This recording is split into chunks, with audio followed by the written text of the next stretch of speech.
Je suis Laricide et vous écoutez Modèle Phare, le podcast des héros de la vie quotidienne. Générique.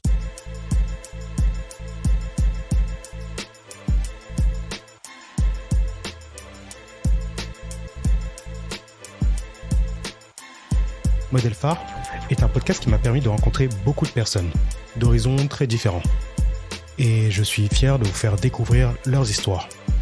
Pour cet épisode, j'ai rencontré Moy, la pote de ma cousine, Maëlys, que vous avez entendu dans un ancien épisode, le 2. Cette danseuse, au grand sourire, avec un caractère bien trempé, m'a parlé de ses différents modèles qu'elle a rencontrés au gré de ses différents voyages. Car Moy est une grande voyageuse. Et ces voyages ont presque tous été ponctués de rencontres qui lui ont permis d'avancer. Je vous laisse découvrir son histoire. Bonne écoute. Bonjour Moy, ça va ? Ça va et toi ? Ça va très très bien. Tu passes une bonne journée ? Jusque-là, tout va bien. Jusque-là, on va essayer de ne pas changer le mood alors. On verra. Alors, avant de commencer, j'ai une première question. Pourquoi est-ce que les gens devraient aller à la Kizomba selon toi ? Première question piège. J'ai le droit d'activer le Joker maintenant ou c'est déjà tu trop peux tôt ? activer le Joker. Mais moi, je comprendrais ça comme c'est pas nécessaire d'aller à la Kiz. Alors, j'aurais reformulé ta question en disant pourquoi est-ce que les gens devraient danser ? Ok. Pourquoi les gens devraient danser ? Pour leur santé mentale et physique ? Ok. Et pour sortir de leur zone de confort ? Après, la Kizomba est une option comme une autre. Mais moi, je prêche pour ma paroisse, pas forcément la Kizomba, tu vois. Ok. C'est... Mais va à la Kizomba, on est bien là-bas. On rigole. D'accord, ça marche. On va essayer de faire ça quand, à la fin de cette pandémie, j'irai tout de suite, dès le jour après. Le jour d'après. Le jour d'après, j'irai notez ça, j'irai à la Kiz le jour d'après. Et que ne vienne jamais, jamais le jour d'après. On dirait un nom de prochain film. Ou de documentaire, tiens. Ok, alors est-ce que tu peux te présenter s'il te plaît en quelques mots ? Alors, je m'appelle Moïse, j'ai 25 ans. Et pour le moment, c'est tout. Ok, bah, c'est déjà pas mal comme présentation. Est-ce qu'il y a des choses que tu aimes dans la vie ? Des passions, des choses dont tu voudrais parler ou tu veux qu'on passe directement à ton modèle phare ? J'aime la gastronomie, j'aime beaucoup voyager. Je suis une grande fan de bouquins, d'écriture en général. J'ai dit la danse déjà ?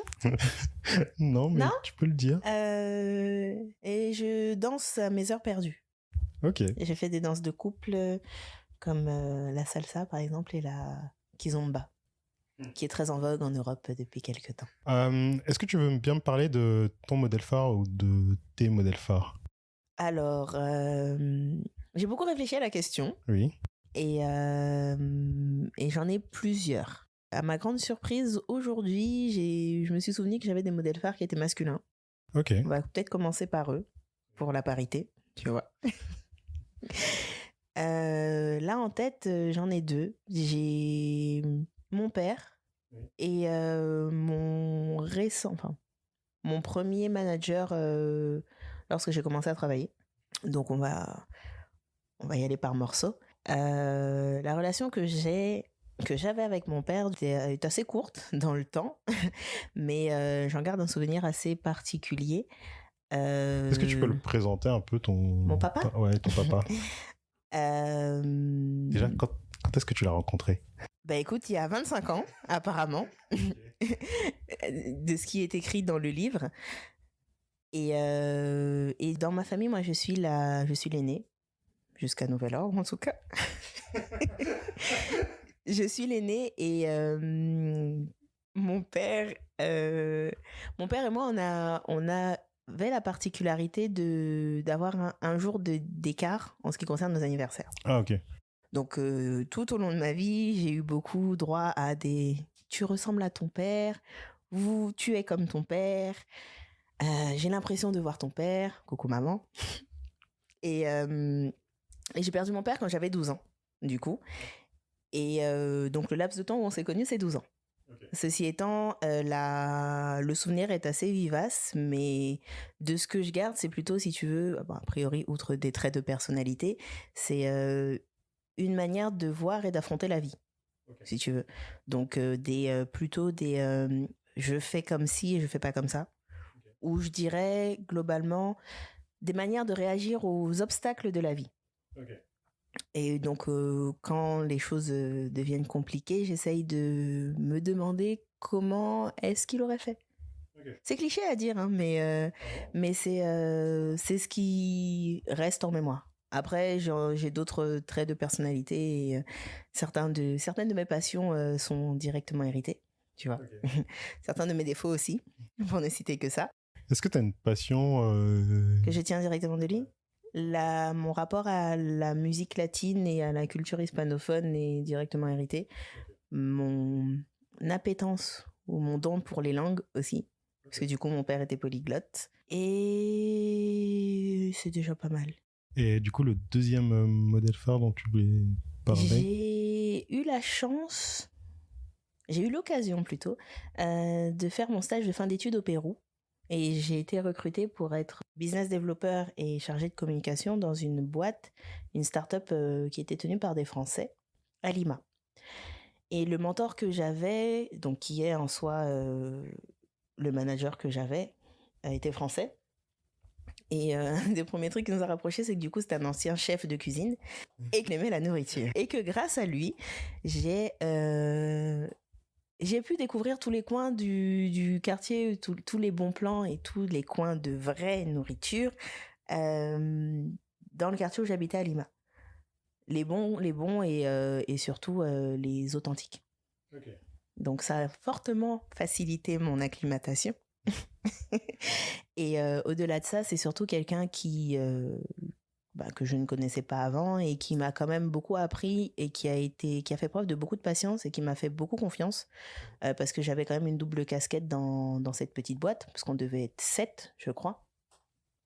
On travaillait quand même en étroite collaboration et il a toujours fait preuve d'une grande patience et d'une grande compréhension, sans compter que il m'a donné ma chance, entre guillemets, si tu veux. Il m'a fait confiance pour tout ce qui était partie commerciale et je garde un très bon souvenir de ce monsieur. C'était un premier job ou c'était un premier stage? C'était mon deuxième stage. Ouais. Et j'aurais pu rester au Pérou à cette époque parce que c'était un souhait. En tout cas, cette boîte aurait pu me garder. Mais entre-temps, il y a eu un changement stratégique qui fait que, au milieu de mon séjour, qui fait que du coup, c'était plus à l'ordre du jour. Ok. Et c'était la première fois que tu quittais un peu le cocon familial si loin? Non. Ah, ok. Non, pas du tout. Non, au contraire. Mais c'est quelqu'un avec qui j'ai gardé contact et qui m'a vraiment permis en fait de concilier le je pars en voyage, enfin je pars à l'étranger et j'ai des responsabilités et je pars pas juste en tant qu'étudiante pour faire la fête et rencontrer des gens et tout ça. Et ça a vraiment été avec du recul aujourd'hui, je garde ça comme quelqu'un qui m'a permis de concilier deux choses. Ok. Et quand tu l'as rencontré, j'imagine que tu as un peu sympathisé avec lui, tu as un peu découvert sur qui il était, il a fait beaucoup de choses dans sa vie. Ouais. Il a beaucoup voyagé aussi. Okay. Du coup, ça a probablement aidé, je pense, mon recrutement. Et j'ai même eu l'occasion de rencontrer sa femme, qui était péruvienne. Okay. Et il m'a permis aussi de... en fait, il me donnait les tips, si tu veux. Okay. Je dois traduire tips. Tu peux le traduire si tu le souhaites. Si je retrouve le mot français. Il m'a donné les clés, entre guillemets, voilà, les petits conseils pour ne pas tomber dans certains pièges ou certains écueils dans lesquels tu peux tomber quand tu vas dans un nouveau pays. Donc, les choses auxquelles il faut faire attention, même au niveau de la nourriture, par exemple, les endroits auxquels tu dois, peux ou ne peux pas aller en tant qu'étranger, en tant que jeune fille. Et tout ça sont des choses culturelles, au final, des clés culturelles que je n'aurais pas eues ou qu'il n'était pas forcément obligé de me donner. Okay. Et ça, outre le fait que sa femme était très sympathique, on parlait toujours de nourriture tous les jours. Tous les jours. Et ça reste, c'est important. C'est important de manger. Moi, je le fais tous les jours et je trouve ça vraiment chouette. Est-ce que dans les clés qui t'a donné, c'est des clés que tu considères que tu peux l'utiliser vraiment partout dans le monde, ou c'est vraiment nécessaire pour cette période et pour ce moment, ou c'est des choses, des clés que tu utilises encore dans ta vie actuelle de tous les jours? Ce sont des choses qui sont propres au Pérou, mais que tu pourrais généraliser si tu veux. Ou des points sur des choses à accentuer, des points que ce soit, je sais pas, la manière dont tu salues les gens, ou certaines choses qu'on peut faire en France qu'on ne fait pas à l'étranger. Ouais. Donc tout ce qui est culturel et qui va t'éviter de te mettre dans des dans des tracas, tu vois. Okay. Maintenant, je sais pas si je les garde encore en tête aujourd'hui, ça fait un petit moment que j'ai pas voyagé, mais au détour d'un voyage en Europe ou à l'étranger plus loin, j'essaierai de me souvenir de ce genre de choses. Et alors, j'avoue, je suis un peu passé vite outre le premier modèle phare, ton papa. Ton papa, est-ce que son histoire, est-ce que tu la connais un peu, ce qu'il faisait, son métier, tout oui, ça? J'avais oublié ce détail. Mon père a été élevé par sa grand-mère en Guyane, dans la petite commune d'Irakubo, je crois. Et parce que ma grand-mère était restée à la capitale, je mets des guillemets, à Cayenne pour travailler. Et si je me trompe, dans tous les cas, on va me reprendre. Et il a été élevé par sa grand-mère au début, qui est quelqu'un que j'ai pas connu parce qu'elle est morte quelque temps avant mon... Sa grand-mère, donc ton arrière-grand-mère. C'est ça. Ok. Que je n'ai pas connue parce qu'elle est morte avant ma naissance. Et il a fait pas mal de boulot dans sa vie. Je crois qu'il a été clerc de notaire, puis pompier. Et il est rentré à l'école de police. D'accord. Du coup, à l'époque de sa disparition, il était policier. D'accord. C'est pas qu'est-ce que j'en retiens, c'est surtout de quoi est-ce que je me souviens. Au final, pas grand-chose. Hein. Et la rencontre avec ta maman, tu sais à peu près... Ouais, ça je sais. Ça je sais bien. Ils se sont rencontrés quand mes parents... Mon père était un ami de mon oncle et ma mère a pas mal de frères et sœurs. Du coup, voilà, c'est une famille très étendue.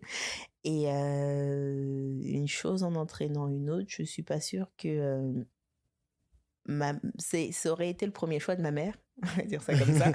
Mais quoi qu'il en soit, ils se sont rencontrés ils se sont mis ensemble assez tôt. Okay. Ma mère doit avoir la vingtaine, je pense, entre 19 ans. Et ils se sont mariés à l'année de la naissance de mes petites sœurs. Et moi, je suis née quand mon père avait 27 ans.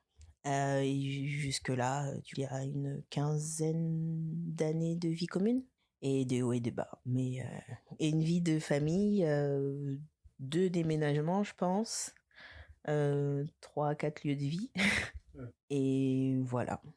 Du coup, tu as toujours été, parce que là, on a discuté un peu avant et tu m'as raconté un petit peu les voyages que tu as fait dans ta vie. Tu penses que ça a un petit peu joué, le fait que plus jeune, tu as eu plusieurs déménagements dans ta vie, ou ça n'a rien à voir? Alors ça a dû jouer, pas forcément dans le bon sens, parce que du déménagement dont je me souviens, donc le moment où on est rentré en Guyane, j'avais 7 ans. Attends, quand tu dis on est rentré en Guyane... J'ai fait ma petite enfance en Île-de-France. Ah, et okay. Du coup, je suis née en Guyane, j'ai fait ma petite enfance en Île-de-France et on est retourné en Guyane quand j'avais 7 ans. Tu vois l'aller-retour. À mes 7 ans, je me souviens de ça et c'était pas... J'en garde pas un souvenir forcément agréable. Parce qu'on nous a pas forcément demandé notre avis, n'est-ce pas? Mais je me souviens que j'avais le sentiment de laisser des amis, des personnes qui semblaient importantes dans ma vie à l'époque, du haut de mes 6 ans, et avec qui je n'ai gardé aucun contact. Hein, voilà. Mais mon père, après, a beaucoup voyagé pour son travail. Le Pérou est d'ailleurs le dernier pays qu'il a visité. Donc, j'en ai profité pour faire une pierre de coups en allant en stage là-bas. Mais disons que ça a conditionné à partir du moment où tu es avec les bonnes personnes ou les personnes qui sont importantes pour toi, tu peux être chez toi n'importe où. Et après ça, je suis repartie en pensionnat à 15 ans, à Nancy. Qui est la plus belle ville du monde. Pas au moins dans le top 5, quand même. Juste le top 5 D'accord. Enfin, des villes que j'ai visitées, en tout cas. Ah. Moi, j'ai pas visité toutes les villes du monde, mais j'ai fait Montréal, quand même New York, Nancy. C'est à peu près... Tu sens pas qu'il y a un problème dans ton classement? Paris, Bangui. Moi, je vous fais le top 5. Comme ça, vous pourrez noter. Il y a Bangui, capitale de la République centrafricaine. C'est bien de préciser parce que j'allais demander. Pardon. Donc, Bangui la coquette, si tu veux. Il y a Nancy. Il y a Paris, qui est sympa. Enfin, le nord-est de Paris, vraiment précisé. New York et Montréal. Voilà. Et du coup, quelle autre capitale as-tu visité entre-temps? Bah là, je demande parce que du coup, si ton classement est exhaustif, je suis allé à Londres, je suis allé à Madrid, je suis allé... Bruxelles, c'était sympa, mais ça rentre pas encore dans le classement. Après, tu sais, tu mets quand même Paris dans le classement. Hein. Le nord-est de Paris. Une précision. C'est important. Ok. Bon, j'avoue, j'ai peut-être un peu exagéré. Mais bon, c'est un avis personnel, les goûts et les couleurs, tout ça vous connaissez. Si vous pensez que vous pouvez me prouver le contraire, n'hésitez pas à m'envoyer des messages en MP. On reprend. Tu m'avais dit que tu avais d'autres modèles phares dont tu voulais parler. On peut passer aux modèles phares féminins, qui sont peut-être un peu plus récents, tout de même. Mon retour du Pérou a été assez compliqué. Okay. Parce que... T'avais à peu près quel âge, ton retour du Pérou? Ah, c'était il y a 3 ans. Okay. J'avais 22 ans.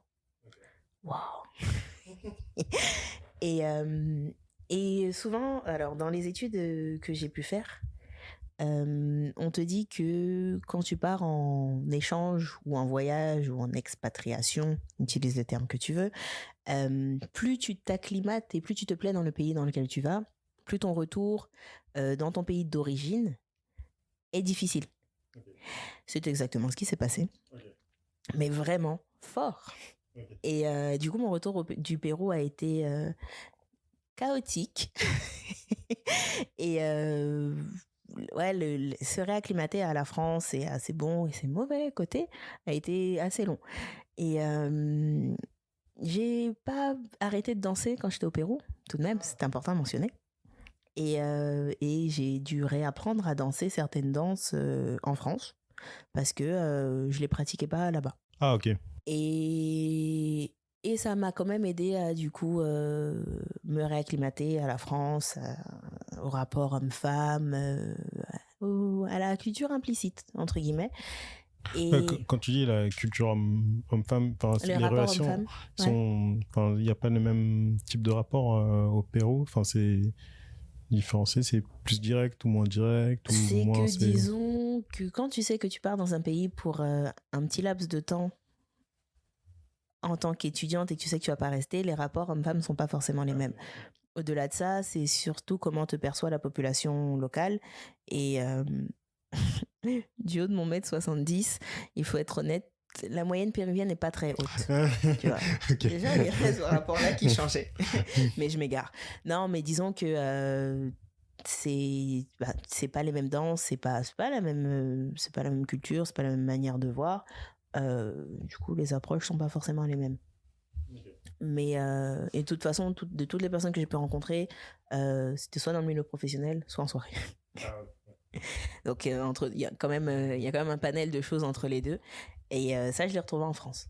Et dans ces moments compliqués de réacclimatation à la France, j'habitais à Montpellier à l'époque. J'ai rencontré une femme en particulier que je considère être ma mère dans la danse. Ou j'en ai plusieurs, tu vois, mais on va dire que sur les 3, je vais parler de 2.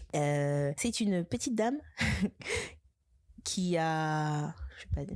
je vais essayer de la rajeunir parce que si je me trompe, du coup, ça va être compliqué. On peut ne pas donner d'âge. Qui a bientôt la soixantaine, un peu de choses près. Bientôt, je crois. Je sais plus à combien de temps près, mais bientôt la soixantaine. Et avec laquelle je me suis liée d'amitié par rapport à la musique et aux nouvelles on va dire, nouvelles directions, compris mes goûts musicaux, une fois que je suis revenue du Pérou. Et j'ai eu l'occasion, en fait, de faire beaucoup d'allers-retours entre Paris et Montpellier, en sa compagnie, où j'ai appris à la connaître.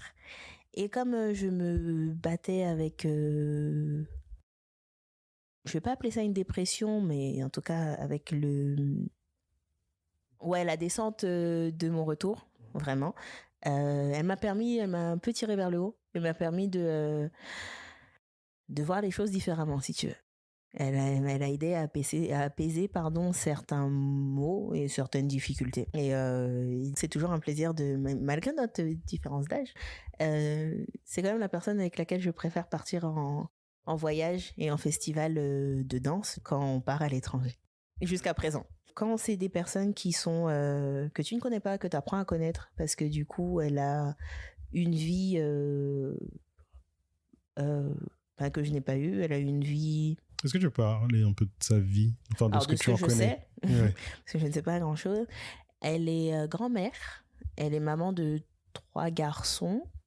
Et elle a travaillé dans une grande boîte française, je crois. Elle a été mariée, elle ne l'est plus.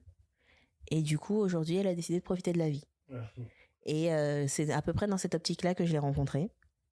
Donc, elle vit seule. Elle s'occupe de ses grands garçons, je crois. Et elle a une philosophie de la vie qui est apparue comme une petite bombe de fraîcheur dans ma morosité montpelliéraine d'à l'époque. Voilà comment je vais dire ça. Et on se parle encore souvent et du coup, je lui demande beaucoup de conseils. Parfois. Souvent. Du coup, vous voyez... tu as rencontré, tu t'es inscrite à une salle de... Enfin, je sais pas comment on dit. Une salle de danse. Une école de danse. Une école de danse. Non, pas du tout. Je l'ai rencontré en soirée et à l'époque, à l'autre époque, pré-Covid, où tu pouvais sortir danser. Wow. Là, tu parles d'un truc. Il faut vraiment qu'on explique aux gens comment c'était avant le Covid. Les moins de 20 ans, les moins de 3 ans ne peuvent pas connaître. Alors, avant le Covid, les mordus de la danse pouvaient danser en extérieur, lorsque les températures le permettaient. Et ça permettait, ça générait des réunions de personnes assez massives selon les villes. Et Montpellier ne fait pas exception. Okay. Et parfois, les gens aimaient aussi beaucoup danser en fin de journée, début de soirée, dans la rue, un peu chose près. Et je crois que c'est là que je l'ai rencontré. Ok, donc tu la rencontres... moi, chaque fois, ça m'étonne les rencontres qu'on peut faire dans ce type de soirée. Parce que, alors, j'en ai pas fait 20 milliards, d'accord. Mais ce que je comprends, à part, on ne discute pas dans ces soirées-là, on danse. Alors, my sweet summer child. Lorsque tu es une femme et que tous les cavaliers sur la piste sont pris et que tu es à côté, parfois tu peux faire des compliments à la femme à côté. Si tu en as envie. Parfois, tu discutes. Parfois, c'est des gens que tu connais. Parfois, tu t'hydrates. Buvez de l'eau, c'est important. Parfois, tu discutes avec des personnes et le courant passe. Okay. Voilà pour l'explication rapide. C'est vrai que je fais que le côté garçon tu as dû être très sollicité, ma parole. C'est vrai. Oui. Donc, il y a ton papa, ton... Premier manager à l'étranger et une personne qui n'est pas du tout prof de danse. Si c'est ce que tu as compris, on a un problème. Je parle mal français. qui danse. Et je sais pas pourquoi j'ai cru que c'était une prof de danse. Je pense que c'est peut-être l'âge qui me dit à partir d'un certain âge on devient professeur. Non, mais si jamais tu te poses la question, c'est quelqu'un qui bouge très bien pour son âge. Des fois, je la regarde danser, je me dis quand j'aurai son âge, je veux son énergie. Hein. Il me faut la même. Mais bon, je m'égare. Ok. Et est-ce que tu avais d'autres modèles phares? Alors, y en a une que je me dois de mentionner. Parce que même si c'est pas quelqu'un que je connais depuis très longtemps, elle a un parcours on ne peut plus inspirant. Et du coup, il faut que j'en parle. Mais je vais en parler dans les grandes lignes. Alors, c'est encore une rencontre de Montpellier. C'est une dame, voilà, qui n'est pas proche de la soixantaine. J'aime beaucoup parce que les gens vont jouer à qui est-ce. C'est ça? C'était ça ce jeu de société? Ouais. Elle est plus jeune, Elle pourrait être ma mère aussi, ceci étant. Elle pourrait être ma mère. Qui, du coup, a une aura assez particulière. Et qui a aussi, à sa manière, m'a beaucoup aidé à refaire face au monde francophone une fois que je suis revenue. Elle est maman de deux ados, je crois.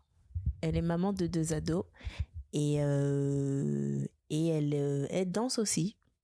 Voilà. C'est toujours important à mentionner. C'est aussi une danseuse. Et elle a décidé de changer de parcours professionnel et de venir et s'occuper en fait des gens après une maladie. Elle a eu du coup une maladie et ça lui a permis de se réorienter en tant que médecin patient, je crois. Et En gros, ça consiste en quoi, en médecin? gros, c'est à partir du moment où étant donné que tu as été malade ou que tu as vécu telle maladie, tu peux mieux t'occuper des personnes qui viennent après toi et tu sais mieux du coup quelles sont leurs attentes, je pense. Parce que du coup, je vais pas demander tous les détails. Tu sais mieux comment faire face en fait dans l'accompagnement de ces personnes-là. Et je crois qu'elle kiffe beaucoup son nouveau job. Et à nouveau, parfois, quand j'ai des baisses de morale et que je prends de ses nouvelles, elle a toujours le mot ou la phrase qu'il faut. Et il y en a besoin de plus de gens comme ça, je pense. Ok. Et du coup, son histoire, à peu près, Alors là, je sais pas. Tu la Non. connais beaucoup moins. Tu la connais beaucoup moins. Et je sais juste qu'elle fait preuve de beaucoup de courage et beaucoup de résilience. Je pense que c'est le terme. Et du coup, maintenant, la danse passe en 2e position, je pense. Donc, je la vois beaucoup moins. D'accord. Et tu l'as rencontrée du coup à Montpellier et tu continues à avoir des contacts avec elle à l'heure actuelle? Oui. Je sais que du coup, elle fait beaucoup d'allers-retours dans le sud, dans des villes du sud par rapport à son métier. Et elle aime beaucoup la nature aussi. Ça, je pense que ça a été un point commun. Ok. Est-ce qu'il y a une anecdote par un moment où tu t'es dit que, sur le point de vue de la nature, on est un peu similaire, on est un peu pareil, ou dans un autre thème que celui de la nature, hein? On a des points communs sur les défauts. Je me souviens d'une fois, qui est d'ailleurs une des fois les plus récentes où je l'ai vue, où on a pris un café ensemble, où elle m'a dit « J'ai tendance souvent à mettre les gens à l'épreuve ». Je veux bien que tu m'expliques ce que ça veut dire mettre les gens à l'épreuve. Elle me dit souvent « J'ai tendance à mettre mes proches à l'épreuve ou mettre les gens à l'épreuve » et c'est quelque chose que je fais malgré moi. En développant, moi je l'ai compris avec de l'introspection, tu mets à l'épreuve les gens qui sont proches de toi pour savoir pas s'ils ont de la valeur, mais s'ils méritent en fait le niveau d'intimité que tu leur accordes. Et parfois ça passe, parfois ça casse. Tu vois. Et ça peut être une manière de soit te protéger, soit quelque chose que tu as intégré inconsciemment et qui n'est pas forcément viable sur le long terme, je sais pas. Je suis encore en train de chercher la réponse à tout ceci. Le point exact où te placer par rapport à tout ce qu'elle a dit.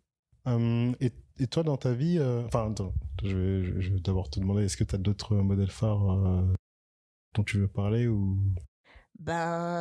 Il faut fermer la boucle, du coup je peux pas avoir mentionné Monsieur mon père sans parler de ma maman. Ah. Je vois. Sinon je vais me faire tuer. Voilà, c'est important d'éviter les problèmes.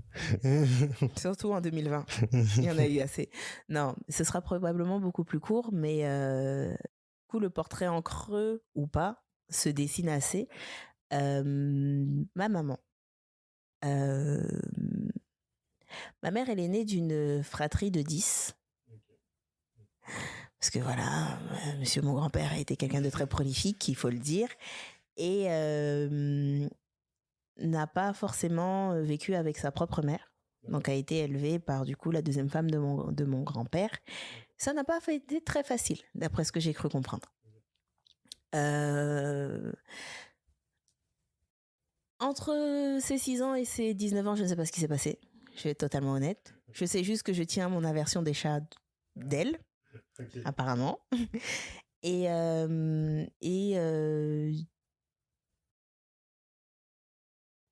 de ce que je sais, je la connais depuis du coup 26 ans. Tu vois. Et elle est... Ma mère est un dragon. Ok. Je pense que s'il y a une phrase que tu dois retenir de ce modèle phare, ma mère est un dragon.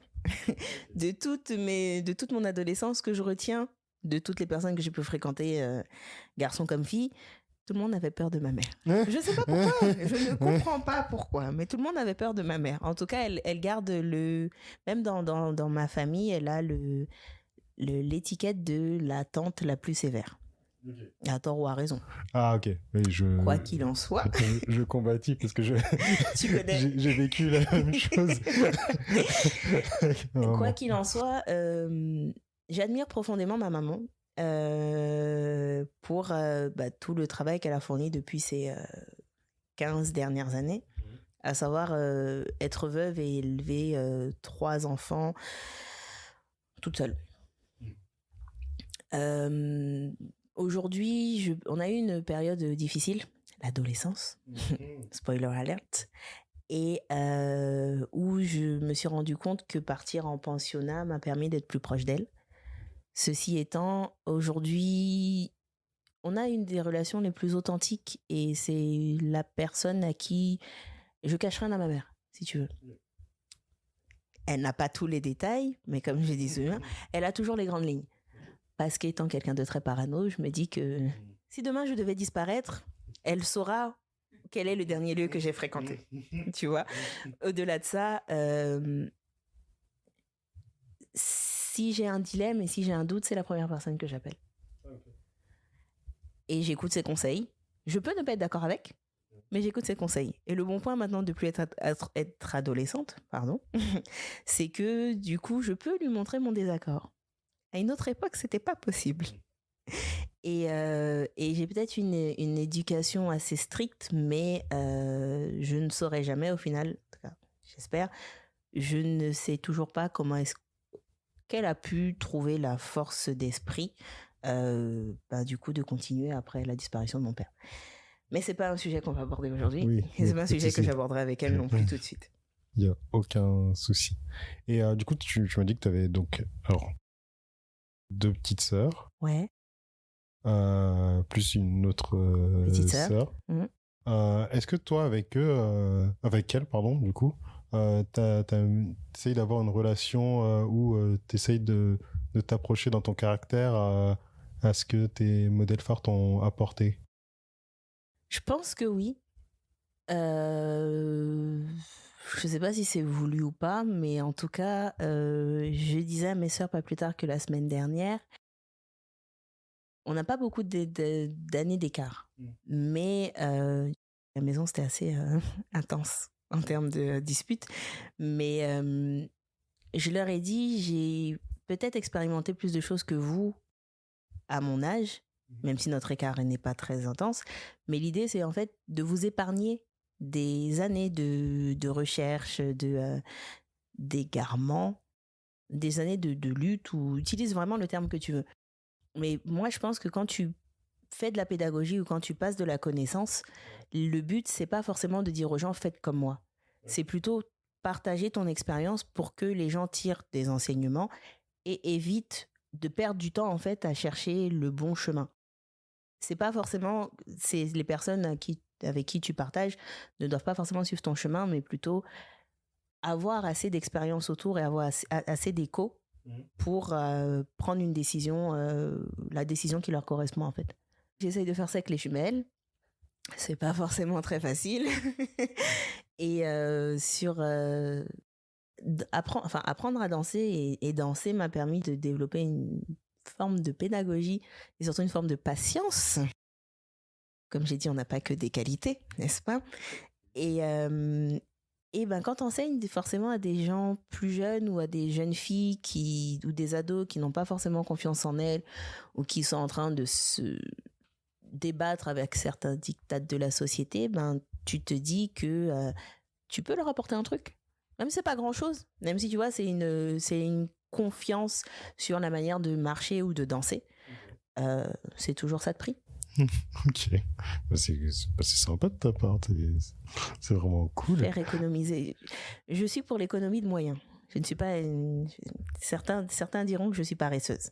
Je ne sais pas si c'est vrai, mais je ne vois pas parfois l'intérêt de gaspiller beaucoup d'énergie quand tu peux faire simplement. Ah non, mais alors, ça, je suis totalement d'accord. Le gaspille d'énergie, vraiment, c'est un truc qui me...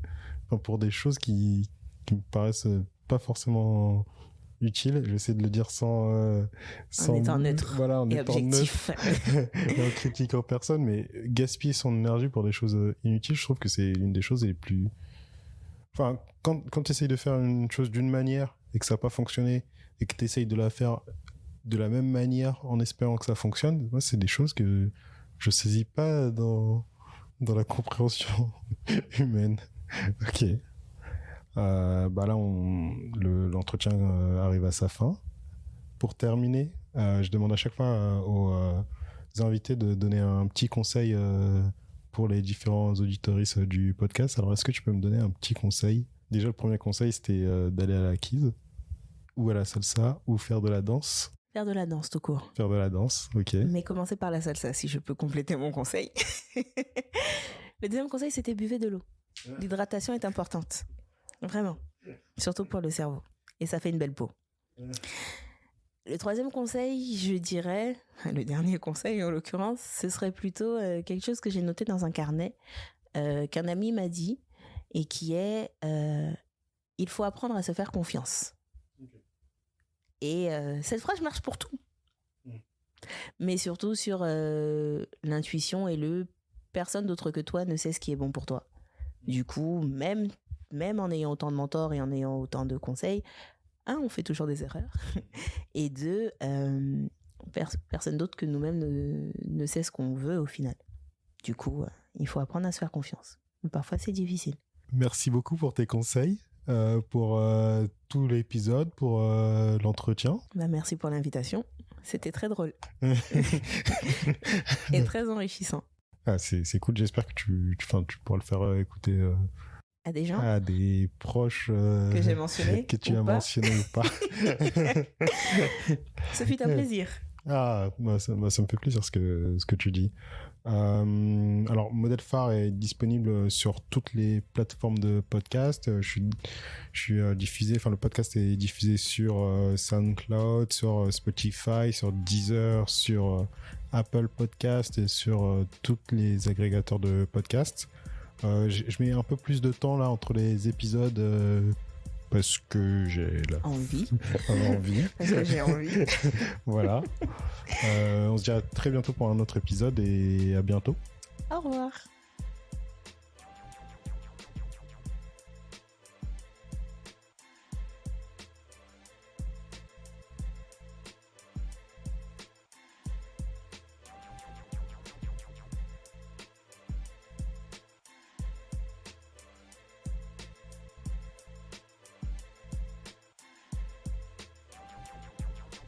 Je relance l'enregistrement. 3, 4.